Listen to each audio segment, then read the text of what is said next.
बादल राग का एमसीक्यू इस वीडियो में बनाते हैं। इसका पहला प्रश्न है, बादल राग कविता के लेखक हैं सूर्यकांत त्रिपाठी निराला, सूर्यकांत तिवारी निराला, कमलकांत तिवारी निराला, और चौथा इसका ऑप्शन है कमलकांत त्रिपाठी निराला। तो इसका सही उत्तर है सूर्यकांत त्रिपाठी निराला। निराला किसका उपनाम है? जयशंकर प्रसाद का, सुमित्रा नंदन पंत का, सूर्यकांत त्रिपाठी का, या डॉक्टर राम कुमार वर्मा का? इसका उत्तर है सूर्यकांत त्रिपाठी को ही निराला कहा जाता है। महाप्राण कवि निराला का जन्म कब हुआ था? 1898 में, 1899 में, 1897 में, या 1878 में? तो निराला का जन्म हुआ था 1899 में। उनकी एक पुत्री थी, उनका नाम क्या था? अगला प्रश्न ये है, सानवी, सरोज, स्वरा, सरोजनी। तो उनकी पुत्री का नाम था सरोज। बादल राग कविता कहाँ से ली गई है? परिमल से, गीतिका से, अनामिका से, आराधना से।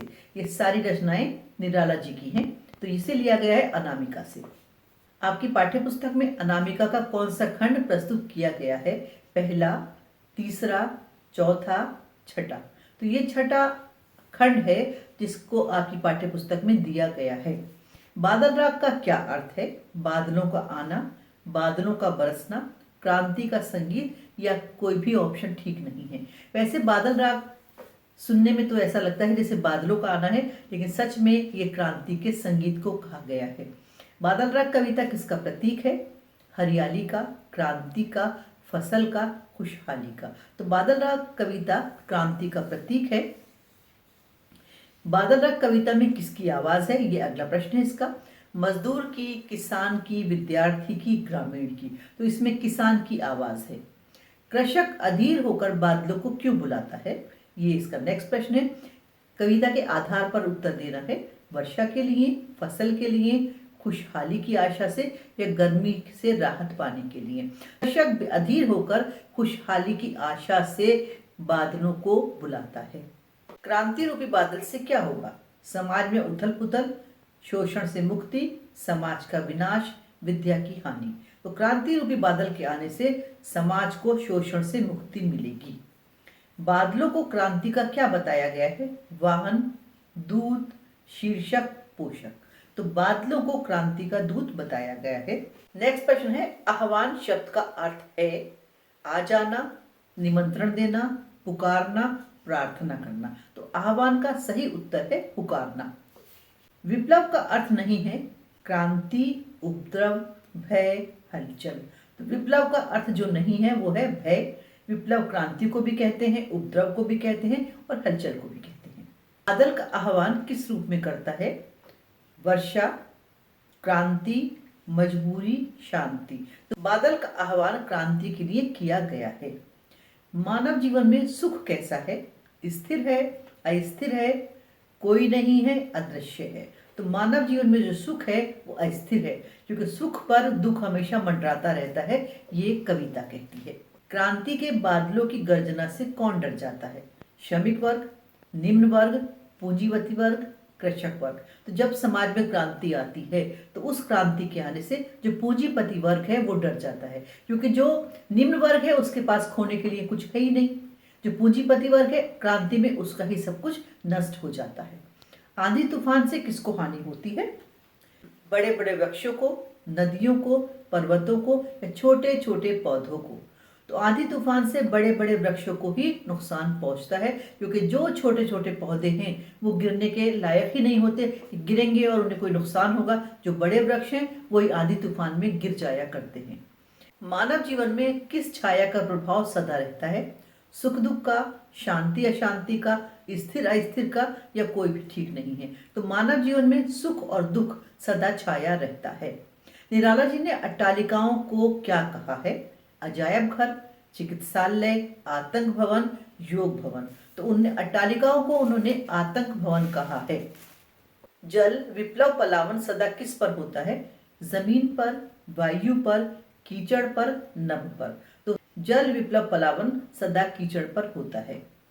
शैशव का सुकोमल शरीर किस दशा में भी हंसता रहता है? गर्मी, रोग, सर्दी, वर्षा। तो जो छोटे छोटे बच्चे हैं वो रोग शोक में भी मुस्कुराते रहते हैं। जीर्ण बाहु है, क्षीण शरीर, यहाँ पर क्षीण का क्या अर्थ है? विशाल, घायक, क्षीण, मोटा। तो यहाँ पर क्षीण का अर्थ क्षीण है, सही होगा कक्षा वाले शाह से, तो क्षीण इसका सही अर्थ है। बादलों को अधीरता से कौन बुलाता है? कृषक, वृक्ष, बालक, ग्रामीण। कृषक जो है वो बादलों को अधीरता से बुलाते हैं क्योंकि उनकी फसल के लिए पानी की आवश्यकता होती है। रुद्र कोश है, शुभ तोष है। यहाँ पे रुद्र का क्या अर्थ है? रुका हुआ, क्रोधित, खाली, भरा हुआ। तो यहाँ पर रुद्र कोश का अर्थ है रुका हुआ। रुद्र कोश है शुभ तोष। यहाँ पर शुभ का क्या अर्थ है? हृदय, किसान, खिन्न, तप्त। शुभ शब्द का अर्थ है खिन्न हो जाना। बादल राग कविता में रणतरी किससे भरी होने की बात कही गई है? धन, आकांक्षा, नवजीवन, गर्जन। रणतरी आकांक्षाओं से भरी है ऐसा कवि कहते हैं। अंगना अंग से लिपटे कौन कांप रहे हैं? धनी, निर्धन, बीमार, दुर्बल। तो अंगना अंग से लिपटे धनी वर्ग के लोग कांपते रहते हैं कि कब क्रांति होगी और कब उन्हें नुकसान पहुंच जाएगा। बादल राग किस प्रकार की कविता है? छायावादी, प्रकृतिवादी, प्रयोगवादी या इनमें से कोई नहीं। तो ये कविता जो है प्रकृतिवादी कवि निराला ने लिखी है, इसकी कविता प्रगतिवादी है। निराला ने इस कविता की रचना किस छंद में की है?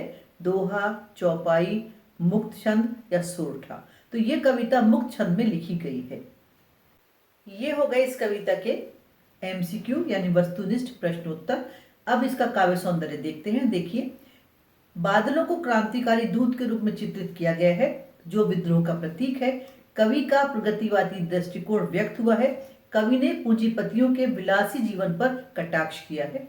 किसान की दयनीय दशा का सजीव चित्रण भी किया है।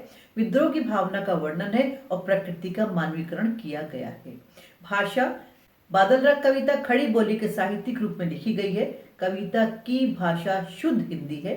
तत्सम, तद्भव दोनों प्रकार के शब्द हैं, जैसे विप्लव, पलावन, वज्र, शापित, स्पर्शी, उन्नत, शस्त्र आदि। साथ ही सामान्य बोलचाल के शब्द भी हैं, जैसे तृति। मुहावरे हैं, हृदय थामना, आसमान, धाराशायी होना।